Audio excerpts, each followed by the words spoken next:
నేను లడ్డు తిని 20 సంవత్సరాలు అయింది. నా వయసు 71. లడ్డు తిని 20 సంవత్సరాలు అయిపోయింది. ప్రసాదం మొన్న కూడా పోతే కూడా ఇస్తుంటే కూడా దండం పెట్టి వచ్చా. తింటాంలే, ఎందుకనో. కారణం ఏంటంటే లడ్డు ఇవన్నీ నాకు వీటి గురించి రుచి తెలీదు.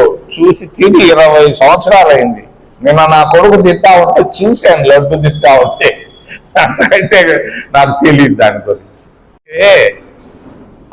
దేవాలయం వల్ల తిరుపతికి ప్రపంచ ఖ్యాతి వచ్చింది. తిరుమల తిరుపతి దేవస్థానాల వల్ల.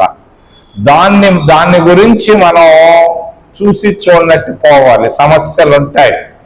వీటన్నిటిపైన మనం ఏలెత్తి చూపిస్తూ పోతుంటే మనకే నష్టం వస్తుంది. అందుకని నేను వీటి గురించి మాట్లాడటంలే. ఇప్పుడు ఉన్న సమస్య మీరు ఎత్తారే, ఆ సమస్య కంటే కూడా ఇంత పెద్ద సమస్య నా దగ్గర ఉంది. ఇంత పెద్ద సమస్య ఉంది. తెలిసి గమ్ముగా ఉన్నా. ఎందుకనంటే మౌనంగా ఉన్నా.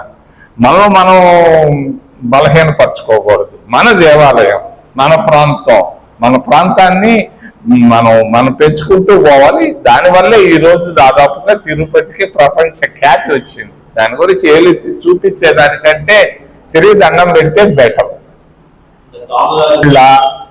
నేను పోయి ఆ రిపోర్ట్లు చదవని దానికి చూడని దానికి నేను మాట్లాడటం కంటే వినయంగా నమస్కారం పెట్టి ఉండడం మంచిదని నేను. భారతీయ జనతా పార్టీ వైఖరిని భారత ప్రభుత్వం అమెరికాకు తలపడాన్ని కూడా మేము మరి చాలా తీవ్రంగా ఖండిస్తున్నాం. అభివృద్ధి నేను తీసుకొని వచ్చాను. మన్నవరం బెల్ ఫ్యాక్టరీని శ్రీకాళహస్తి నియోజకవర్గం విధంగా అభివృద్ధి కుంటుపడతా ఉంది.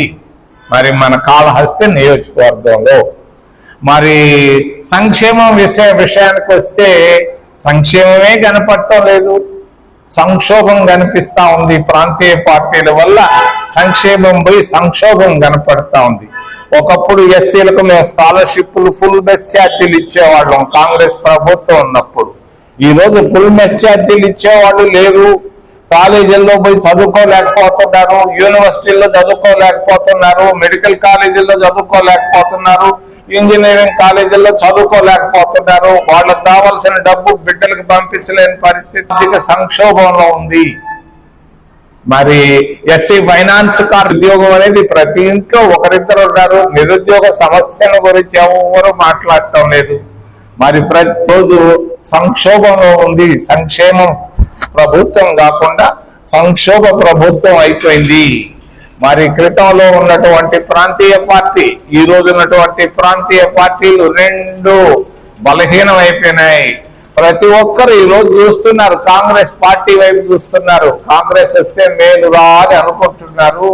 మరి ఇది ఈ రోజు ఉన్నటువంటి రాష్ట్ర పరిస్థితి, దేశ పరిస్థితి అని తెలియజేస్తూ ఏదైనా ప్రశ్నలు అంటే అడగమని మేము